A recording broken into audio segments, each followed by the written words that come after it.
శ్రీ గురుభ్యో నమః. శ్రీమాత్రే నమః. ఈ పాటికే ప్రతి గ్రామానికి ప్రతి ఇంటికి కూడా ఆ అయోధ్య రాముల వారి అనుగ్రహ రూపమైన అక్షంతలు చేరుకొనుంటాయి. అలా వచ్చిన అక్షంతలను మనం ఏం చేయాలి అంటే, అయోధ్యలో 22వ తేదీ నాడు సరిగ్గా ఉదయం 11 నుండి 1 గంట లోపల ఈ అయోధ్య రాముల వారి ప్రాణ ప్రతిష్ఠ జరుగుతుంది. ఆ సమయంలో అందరూ కూడా రామనామ జపాన్ని చేస్తూ ఉండండి. రాముడి యొక్క సేవ అందరికీ దొరకదు. ఎందుకంటే రాముడు మనకిచ్చిన గొప్ప వరం. రామాయణంలో మాట సాయం చేసిన జటాయువుకు కాలిపోయిన రెక్కలు మళ్లీ పుట్టాయి.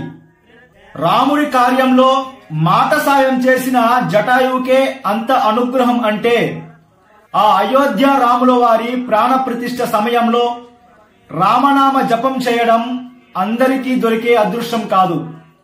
అటువంటి అదృష్టాన్ని వృధా చేయకుండా ప్రతి ఒక్కరూ కూడా రామనామ జపాన్ని చేస్తూ ఆ రామనామ జపాన్ని ఆ అయోధ్య రాముల వారికి అర్పించండి.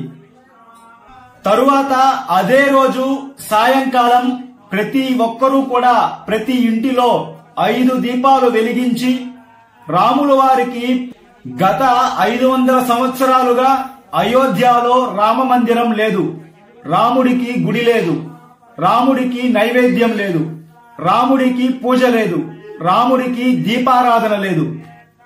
ఆ 500 సంవత్సరాల యొక్క దీపారాధన లేని ఆ దోషము పోవడానికి ప్రతి ఒక్కరూ కూడా జనవరి 22వ తేదీ నాడు అయోధ్య రాముడి యొక్క ప్రతిష్ఠ రోజు సాయంకాలం ప్రతి ఇంటిలో కూడా 5 దీపాలను వెలిగించి ఆ రాముడికి దీపారాధన చేయండి. రాముల వారికి పూజ చేసిన తర్వాత ఆ అక్షింతల్లోకి ఆ అయోధ్య రాముడి యొక్క అనుగ్రహం వచ్చి చేరుతుంది.